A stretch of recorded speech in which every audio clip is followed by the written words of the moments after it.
Fala galera do Diário da Honra, tudo bom? A gente está estreando hoje aqui nosso quadro de entrevista Café com Pólvora e eu fiz questão de trazer hoje aqui o Zé Barbosa, é o agente Polícia Federal mais antigo da operação do COT. A gente vai conversar um pouco mais sobre isso, mas são mais de 30 anos operando no COT.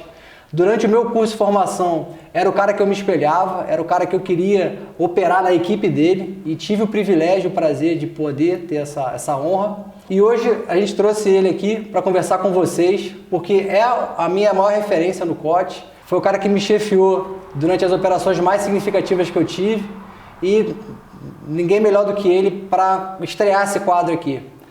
Zé, estamos junto com a galera aqui. Valeu pela apresentação, irmão. Valeu.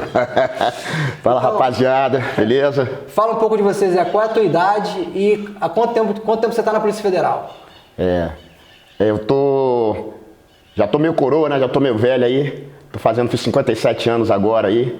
Né? Eu entrei na Polícia Federal, sou do concurso de 1987. 87. Né? Então tomei posse em janeiro de 88, fui tomar posse em Porto Velho, Rondônia. Primeira lotação, né? Rondônia. Foi minha primeira lotação Rondônia. Trabalhei muito tempo na repressão entorpecentes em Rondônia, né? DRE em Rondônia, região norte, né, irmão? Aquele calorão danado, né? Não, mas DRE em Rondônia é show de bola. Bom demais. Fronteira ali, Guajará, fronteira com Bolívia, né? Show. Então, naquela época, né, o crime correndo, como corre até hoje, né, meu irmão? De tudo quanto é jeito. E tive a oportunidade de ir pra lá, né? Sou natural de Brasília e tive a oportunidade de ir para Rondônia para aprender a trabalhar, para ter uma escola de trabalho, né, irmão? Você aprendeu a ser polícia lá no norte, em Porto Aprendi Velho, a ser polícia na minha primeira lotação em Rondônia, lá no norte. Maneiro. Correria o dia inteiro, né? Muito tráfico acontecendo, muita rua acontecendo, né? E ali, saindo de casa, moleque, aprendendo tudo sozinho, tendo que dar a cara no meio da rua, né, cara? Então, antes dessa tua experiência operacional, como operações especiais, você teve a oportunidade de desenvolver também a tua experiência na área de inteligência, acompanhando aí as investigações. Isso, oportunidade de fazer, tá acompanhando a investigação, tá fazendo campana, ir pra rua, tá fazendo levantamento atrás do pessoal que precisa fazer, né? Ficar esperando a informação na rua, campanando a madrugada inteira para poder pegar neguinho com a mão na massa, né? Porque isso é uma coisa que me perguntam muito, perguntam assim, quanto tempo precisa ter de polícia para ir pro COT? E perguntam por que isso?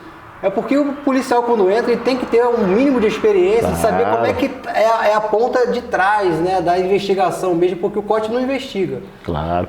Eu acredito que até no seguinte aspecto, o COT não é uma polícia investigativa. Na realidade, nós somos um grupo de apoio. Quando a gente sai para operar, a operação não é nossa. Tu vai operar, né, ajudar numa situação mais sensível, que precisa de uma força especial mais capacitada para combater aqueles miliantes, né? Com melhor treinamento e melhores equipamentos. Melhor treinamento e melhor equipamento. Mas a operação já está rolando lá do pessoal da região, eles já estão fazendo esse trabalho investigativo, esse acompanhamento, já precedeu toda a chamada do COT para chegar na situação operacional. Isso é legal a galera entender também. O COT, galera, o COT não investiga, não tem operação rolando no COT.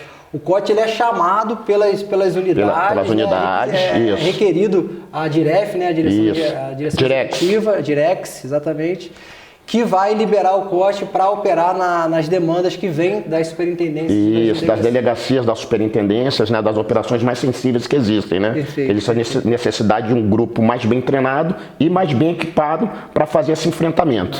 Beleza. E Zé, eu queria falar mais de você, assim, que eu acho que é importante traçar assim, o perfil do policial federal, principalmente você. Você é um cara que eu não vejo dentro do DPF pessoas com o mesmo perfil teu, né, de operacionalidade, tantos anos operando. Você está realmente há 30 anos operando direto.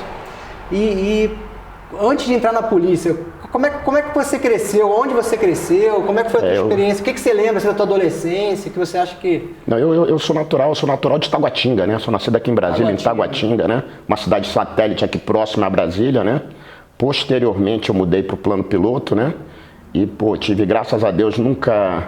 Meus pais e minha mãe, que são bem do interior mesmo, que ralaram pra caramba para proporcionar a gente uma qualidade de vida melhor, né? Conseguiram proporcionar isso aí. Eu tive o privilégio de estudar em escolas consideradas boas, né?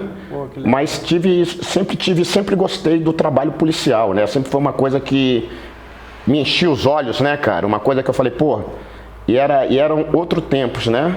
E uma época depois de um determinado tempo, eu já trabalhava num lugar chamado DNPM, que é o Departamento Nacional da Produção Mineral, mas eu não vislumbrei um futuro para mim naquilo ali. Não estava feliz, né? Não estava feliz. E chegou um tempo que ia sair o concurso da Polícia Federal, falei, pô, vou parar para estudar, porque de repente eu acho que tem a ver mais com o perfil, uma coisa que eu gosto. E tive a satisfação, lógico, com o meu esforço, né? Claro. E com a oportunidade que eu tive de passar no concurso da Polícia Federal em 1987. E esportes, sempre gostou? Sempre gostei, sempre fiz esportes. Fiz muito tempo de judô. Maneiro. Né? Muito tempo de judô, fiz muito tempo de capoeira. Atividade física é sempre foi uma prática constante na minha vida. Legal. Desde que eu me entendo por gente, sempre era atividade física, malhação. Na minha época era muita barra e paralela, correr. Brasília é uma cidade grande, então você tem grandes espaços para você estar correndo, fazendo uma atividade física. Muito, né? Parque, legal. Muito parque. A questão da luta também sempre foi uma coisa que sempre teve muito presente na vida também, né, cara? Também. E era bom demais tive a oportunidade de fazer muito tempo de judô, fiz muito tempo também de capoeira também.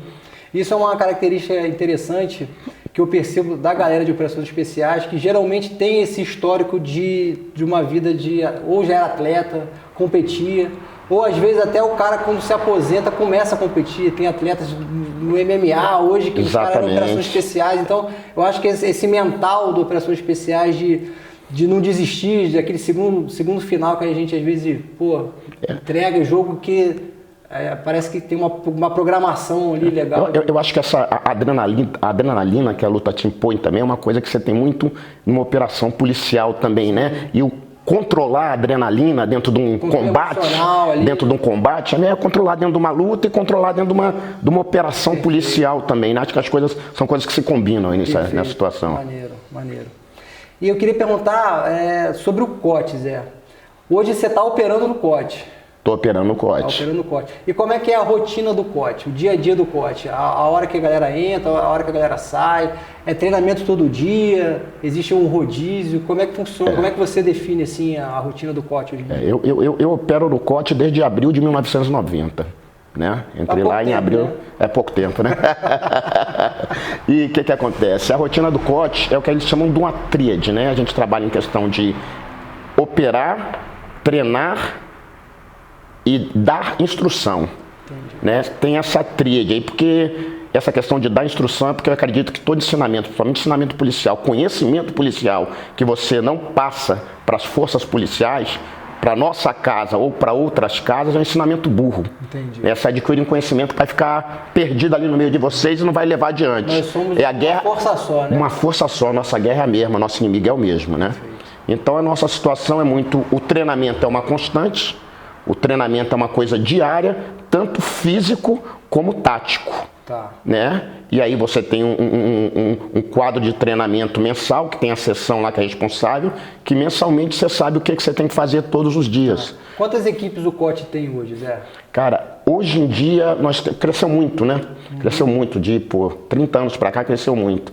Então hoje em dia nós temos aproximadamente 3 equipes. Uma variação de uma base aí entre 20, 23, 25 a 32, 33 pessoas por equipe. Por equipe. Na minha época nós éramos pouco mais de 30. Pois é. Todo mundo, o COT inteiro. Pois é, você vê como é que é, né? A gente não parava em casa. Quando eu entrei com a soma que entrou mais comigo, nós éramos 12. 12. Então, você é considerado um dos pioneiros do COT?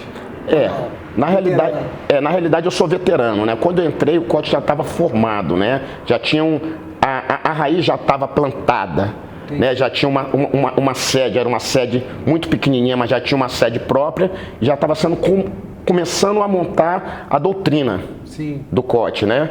E a gente tinha oportunidade de fazer treinamentos, não era esse espaço que nós temos hoje, mas a gente conseguia treinar semanalmente também, né, para estar desenvolvendo ali, em cima de muito conhecimento no exterior, alguns cursos no exterior também, a gente foi agregando e trazendo para a nossa realidade.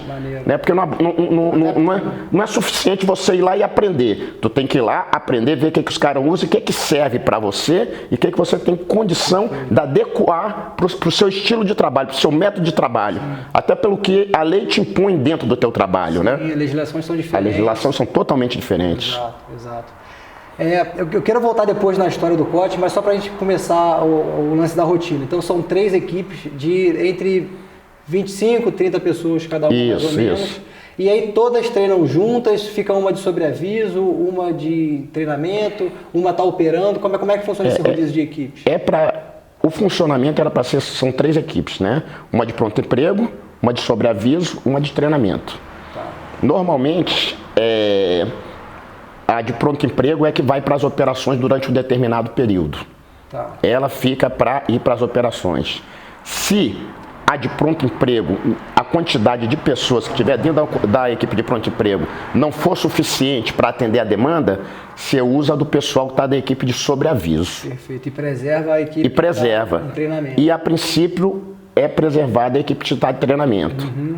Mas e durante todo esse período, se não tiver operação, todas estão treinando diariamente. Perfeito. Tanto a parte tática como a parte física. Tá. Não é porque você está de pronto emprego, porque você não treina e fica esperando a operação. Não, você fica esperando a operação treinando. Isso, perfeito. Treinando. Perfeito. Então, tá no COT, tá em Brasília, tá treinando. Não interessa se todos os dias. Emprego, você tá de sobreaviso. Todos os dias. Todos os dias. Perfeito. E a galera chega lá geralmente que horas, Cara, tem aquela chamada ainda? Tem chamada. 7h30 da manhã tem chamada. Igual a escola clássica? Chamada, igual a escola, levanta a mão, quem tá, quem não tá, não tá por quê. Perfeito. É cobrada assiduamente a presença de todo mundo lá, irmão. E aí na reunião, ao menos na minha época, né, na reunião da manhã, ele faz a chamada e já passa o briefing do dia. Isso, né? Exatamente. A equipe tal vai fazer isso, a equipe tal aquilo. Exatamente. Já faz chamada, já passa o briefing do dia. E já diz, ó, a equipe tal tem esse treinamento aqui, porque são vários locais de treinamento. Vai fazer a entrada tática, tu vai para o stand de tiro, né? Muitas vezes você divide enquanto um faz a entrada, ou está fazendo atividade física, e aí troca pelo horário que você tem, né? Para ter condição de estar conciliando todas as equipes. E hoje em dia a própria sede do COT comporta todas essas atividades ao mesmo tempo lá. Hoje em dia, a própria sede do COT comporta a grande maioria das atividades. O que tem na sede do COT? A sede nova foi entregue tem 2 ou 3 anos no máximo, né? Tem uns 3 anos, E o que tem lá de estruturas? Explica pra galera o que tem. Tem um stand de tiro. Hoje em dia nós temos uma estrutura muito boa, né? Acredito que a nossa estrutura talvez seja... Eu não tenho conhecimento de todas as estruturas que existem no Brasil, né? Claro. Mas eu acredito que nossa estrutura seja uma das mais completas, né? Uhum. Nós temos stand de tiro homologado, né? Que você é capacidade de fazer até tiro de 100 metros na realidade, né? De fuzil, né? Você tem uma casa de tiro ali, 100 metros, né? Você tem uma casa para você treinar a entrada, para fazer isso. Você tem um local para você treinar situações que são de situações restritas de comunidades que existem no Rio de Janeiro, que precisam de um treinamento um pouco diferenciado. Tem uma favela cenográfica. Tem uma favelinha cenográfica também lá, com várias configurações. A casa também você consegue fazer várias configurações para poder estar treinando em situações diferentes, para não ser aquela coisa, não, só entra assim, não. Sim. Você consegue mudar toda a estrutura dela.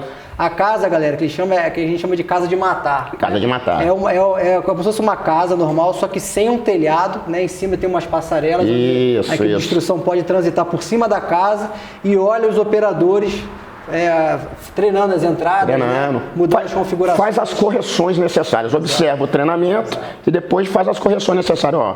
Acredito que você vacilou nisso, acredito que você falou isso, não, você fez legal isso, mas talvez ficasse melhor você fazendo assim, e aí vamos treinando, fazendo o ajuste fino. O laboratório ali. O laboratório. E muitas vezes, vamos supor, eu tenho uma operação que eu fui acionado antes, e eu sei que nela eu vou ter que fazer uma entrada para aprender fulano de tal. Então, a partir daquela semana ali, eu já começo a treinar a entrada que eu vou ter que fazer. Eu já faço o ajuste fino dentro dessa situação. Perfeito. E já tendo uma inteligência, inclusive, de como é a configuração da casa, se tiver isso, que não é muito comum. Isso é muito difícil ter. Isso é muito difícil, a configuração da casa. Mas, se possível, existir essa informação, consegue treinar exatamente. Facilita demais pra gente. Facilita demais pra gente. Perfeito, perfeito. É o famoso método jesuítico, né? Repetição com correção até a exaustão. Leva à perfeição. Exatamente, exatamente.